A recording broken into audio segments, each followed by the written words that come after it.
Azerbaijan has applied to join BRICS, a bloc comprising different emerging economies, after Russian President Vladimir Putin's visit to the country.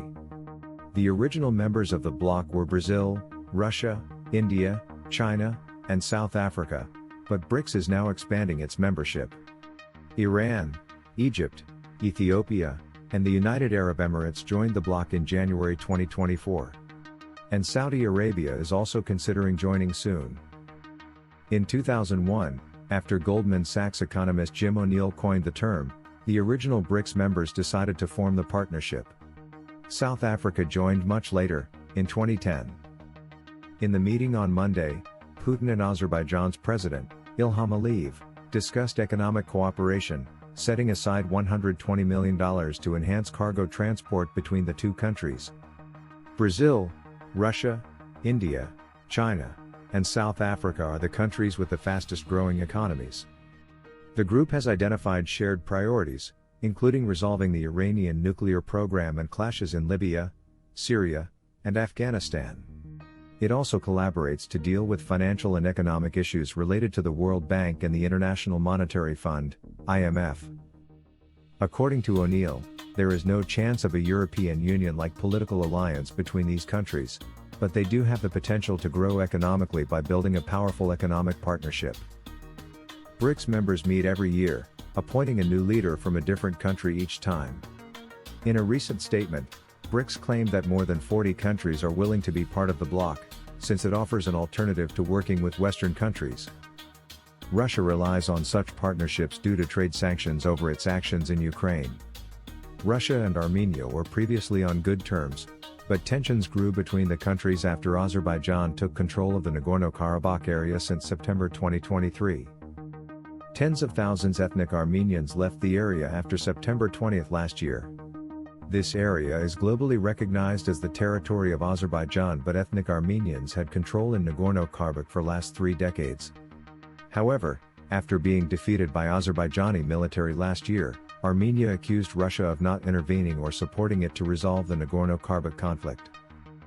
Back in 1992 and 1993, Russia had provided military support to Armenians during the Nagorno-Karabakh war between Armenia and Azerbaijan, so the Armenian expectation for more help from its ally was based on precedent.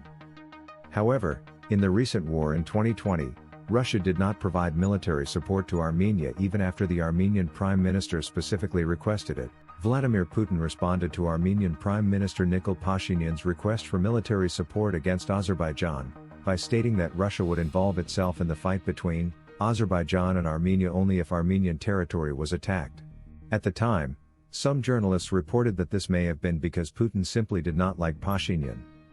Meanwhile, Armenians blamed the country for their loss of territory. It was certainly true that the Turkish-backed Azerbaijan became stronger in terms of military power when Russia rescinded its support. Russian-Armenian military cooperation can be traced back more than a century, as Armenian socialists helped the Bolsheviks establish a Soviet regime in Armenia in 1920. Similarly, Russia was always supportive of Armenia. Russia provided military support to Armenia to deal with the threats from the Ottoman Turks in 1915. Armenians had always depended on Russian support to deal with threats from the Ottoman Turks due to the lack of unity between them. After independence from the Soviet Union in 1991, the Armenian elite were still inclined toward Moscow. Russia also supported Armenia during the time of collaboration between the Baku Equality Party and Azerbaijan and Turkey.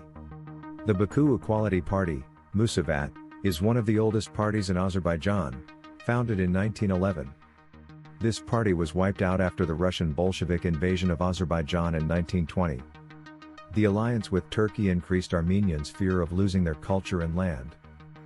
In 1894, the Ottoman government started killing Armenians after being influenced by Pan-Turkist ideas, which advocated the integration of all Turkic-speaking people, and wanted to solidify Muslim Turkish dominance in the region. The genocide of the Christian Armenians resulted in 600,000 to 1.2 million casualties. So Armenia has historically been beleaguered by attacks from all sides, and Turkey's relationship with Azerbaijan remains a strong and persistent threat today.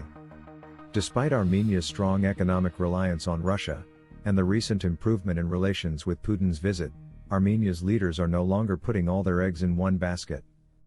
They are also looking elsewhere for military partnerships and economic cooperation. On Russia's end, Armenia's importance has also risen. After the US and EU placed sanctions on Russia due to its war on Ukraine, Armenia became a conduit for Western products in Russia. So Russia's renewed enthusiasm makes sense. Whether this economic relationship will turn back into a larger political alliance remains to be seen.